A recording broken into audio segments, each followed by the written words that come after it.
Magandang umaga, ako po si Benison Estareja.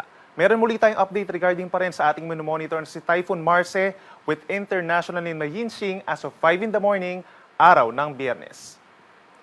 Huli pong namataan ang sentro nitong si Typhoon Marce sa coastal waters po ng bayan ng Pasukin sa Ilocos Norte at bahagyang humina from 175 naging 155 kilometers na lamang po yung hangin nito malapit dun sa kanyang mata at may pagbugso na hanggang 215 kilometers per hour. Kumikilos ang bagyo west-northwest sa bilis lamang na 10 kilometers per hour. Base sa ating latest satellite animation, asahan pa rin po ang masungit na panahon sa malaking bahagi po ng Northern Luzon. Aasahan yung malalakas na hangin at malalakas po na pag-ulan, habang meron pa rin mga localized thunderstorms dito po sa may parting Southern Luzon, Visayas and Mindanao na hindi naman po directly associated kay Typhoon Marce. Samantala, yung ating minomonitor po na cloud clusters sa may Pacific Ocean ay naging isang ganap na low pressure air na po kaninang madaling araw.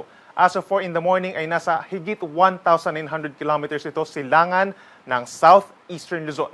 Base po sa ating analysis at sa ginagalaw nitong low pressure area, posible na itong pumasok ng ating Philippine Area of Responsibility po mamayang gabi or bukas ng umaga. Hindi pa rin natin inaalis yung possibility na maging isang ganap na tropical depression ito pagpasok sa ating PAR at kung sakasakali po na maging isang mahinang bagyo ay papangalanan po natin ito na Nika. At itong potensyal na low pressure air or bagyo ay maaaring makaapekto sa malaking bahagi po ng Luzon sa mga susunod po na araw. Base sa pinakauling track ng Pag-asa, inaasahan po na tutungo na dito sa may West Philippine Sea ngayong umaga hanggang tanghali ang Typhoon Marce. As a reference po kahapon, 3:40 p.m. naglandfall po ito for the first time sa may bayan ng Santa Ana sa Cagayan and nag-second landfall po ito kahapon at 9 p.m. dito naman sa bayan po ng Sanchez Mira. Sa ngayon, unti-unti nang lumalayo ito sa ating kalupaan at lalabas ng ating Philippine Area of Responsibility mamayang hapon or gabi patungo po dito sa may parting Southern China and Central Vietnam. Base naman sa intensity nitong si Bagyong Marce, unti-unti na itong humihina po sa ngayon at posibleng maging severe tropical storm over the weekend dahil pinapasok na po ito ng malamig at medyo to yung northeasterly wind flow. And inaasahan po natin na meron pa rin mga lugar naman ngayong umaga hanggang tanghali ang magkakaroon ng mga pagbugso ng hangin kahit lumalayo na sa kalupaan. Itong si Bagyong Marce, given na yung kanyang kabuong diametro, ay nasa 900 to 1,000 kilometers. Sa ngayon po, lalo na sa mga susunod na oras, asahan pa rin po ang pinakamalalakas na hangin sa Ilocos Norte, gayon din sa northernmost portion of Ilocos Sur, particular sa bayan ng Sinait, sa mga bayan ng Danglas, Lagayan, and Tineg sa Abra, gayon din sa bayan ng Calanasan sa Apayao at sa mga bayan ng Sanchez Mira, Claveria, and Santa Pacedes dito po sa may western portion of mainland Cagayan. Meron naman tayong signal number 3 sa southern and western portion of Babuyan Islands, gayon din sa northern and western portions of Cagayan, natitirang bahagi ng Apayao, central portion of Abra, at dito rin po sa may northern portion of Ilocos Sur. Kapag meron tayong signals number 4 and number 3, possible po yung hangin hanggang 155 kilometers per hour. Posible itong makasira ng mga puno at pananim at yung mga may hinang istruktura at posible rin po na makapagpatumba ng ilang poste at linya ng kuryente. Meron naman tayong babala pa rin sa hangin bilang dalawa dito po sa southern portion of Batanes, natitirang bahagi ng mainland Cagayan and Babuyan Islands, northern and western portions of Isabela, ganyan sa natitirang bahagi ng Abra, Kalinga at buong Mountain Province. At meron pa rin tayong signal number 2 sa northern portion of Ifugao, northern portion of Benguet, natitirang bahagi ng Ilocos Sur at hilagang bahagi ng La Union. Asahan natin kapag merong signal number 2, possible yung hanggang 85 kilometers per hour na lakas ng hangin, kaya medyo delikado pa rin po ito lalo na po sa mga pananim at saka sa mga may hinang istruktura.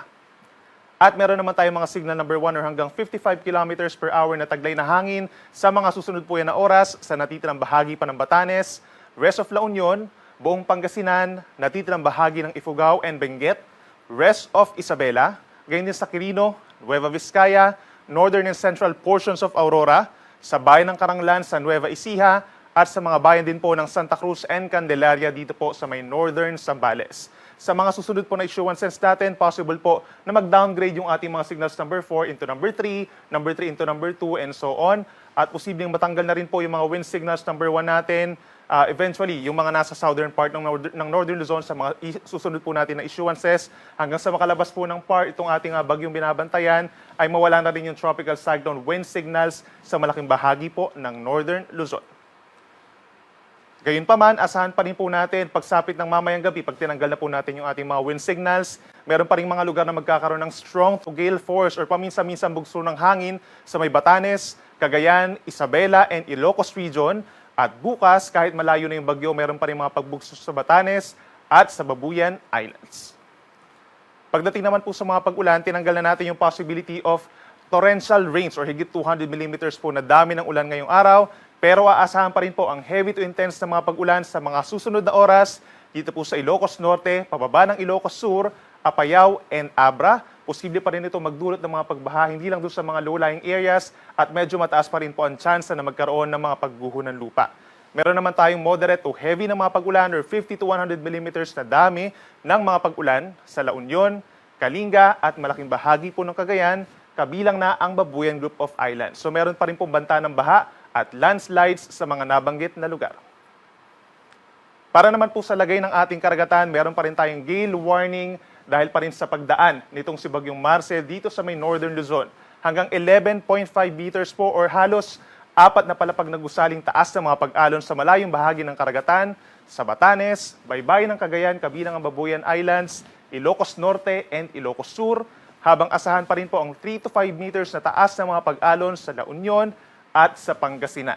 Habang lumalayo din po ang Bagyong Marcel, inaasahan na unti-unting bababa yung mga pag-alon sa malaking bahagi ng Northern Luzon, habang natitirang baybayin po ng ating bansa, mananatili pa rin po banayad hanggang katamtaman ng mga taas ng alon, lalo na po sa may Visayas and Mindanao. At dito sa natitirang bahagi ng Luzon, minsan maalon pa rin po, lalo na sa western seaboards ng bansa. At pagdating naman sa daluyong, ngayong umaga, meron pa rin po tsansa ng mga daluyong o yung rumaragas ang pagpasok po ng mga alon sa ating mga pangpang sa baybayin ng Cagayan, kabilang na ang Babuyan Islands. More than 3 meters po ito, gayon din sa may Ilocos Norte, Ilocos Sur at timog na bahagi ng Batanes.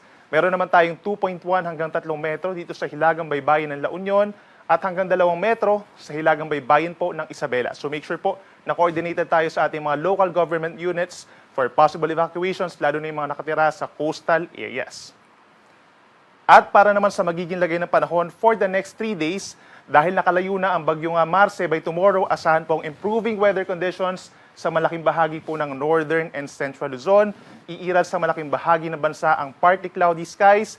Madalas magiging maaraw sa umaga hanggang tanghali, pero pagsapit ng hapon hanggang gabi, nagkakaroon muli ng mga pulupulong pag-ulan at pagkidlat, pagkulog, lalo na po sa eastern sides. May kainitan pa rin pagsapit ng tanghali dahil sa easterlies.